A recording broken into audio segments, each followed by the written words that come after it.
Hello ka-crypto. So ito yung ating Royal Q app. So paano yung mag-set up ng strategy at meron tayong mga signal dun sa ating GC. Okay? So dito kailangan mo ng $200. Ito yung setup niya. Okay?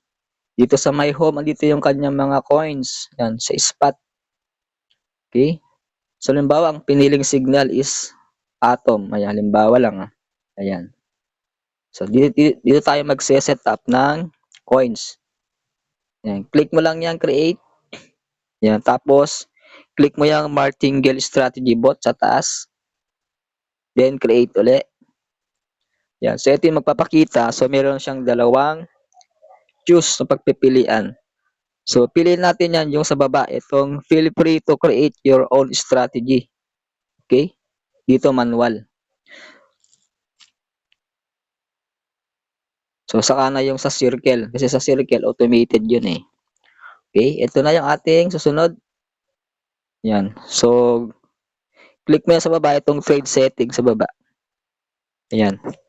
So, ito yung kanyang trade setting. So, ang force buy natin, minimum is $15. Okay? Yan, depende sa budget nyo eh. Okay? Then, ang margin call limit is 10. Okay? Kapag 10 margin call limit, ang inyong budget dito is, ang pan-trade nyo is $200. Okay? Pero pagka $60 lang, mga 4 margin lang yan. 4 to 5 margin. So, margin call $10, 10.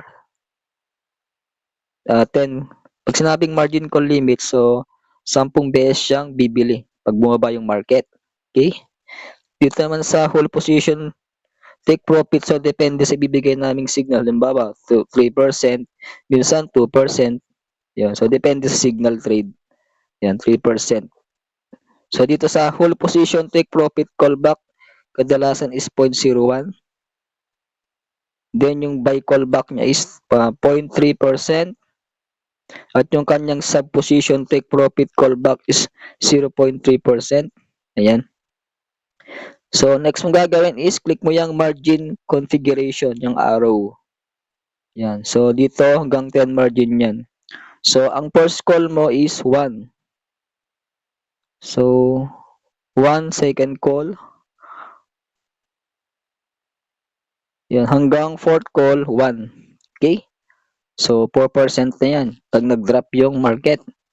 So, dito sa fifth call and 6 is 2%. 2%. 7 call pag bumaba yung market. So, ang kanyang 7 call, 3.5%. 8 call, 4.5%. 5th call, 9 call, 5.5. At yung panghuli, 6.5. So, pag tinotal mo lahat yan, 6.5, 11, o nasa 20 plus yan. 25% drop. Okay? So, dito naman sa kanyang multiple buy ratio, lahat yan. So, palitan nyo 1 times. Pag sinabing 1 times, bibili siya ng isang beses.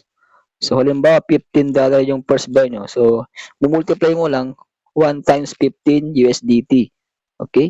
Eh, kung 32 times yan, so uh, malaki yung bibili niya. 32 times 15. O, wala ka ng USDT. Kaya 1 lang.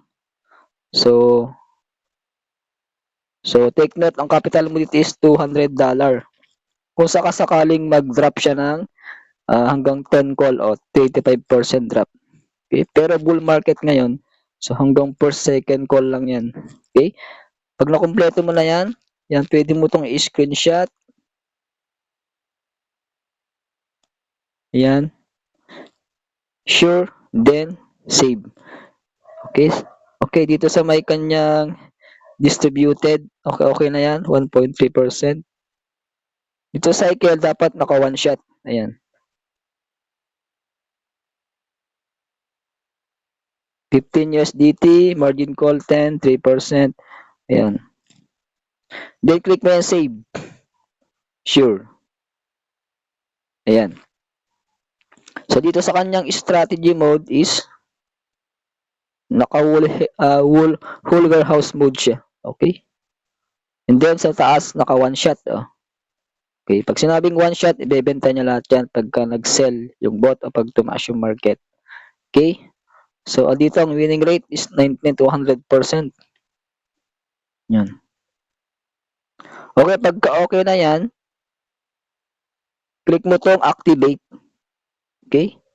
So, magraran na yung system pag na-activate yan. So, pinakita ko lang paano mag-set up ng strategy. Okay? Yan. So, I hope meron ka natutunan sa video. So, just comments below kung meron kang katanungan. Okay? So, this Coach Jonathan Bit. Okay, umabot na lang 60K BTC, 60K dollar BTC ang Bitcoin. So, bull market na. So, malapit ang halving sa April. Mga April ang halving eh. Okay? So, thank you for watching. God bless day. Bye-bye. See you next video.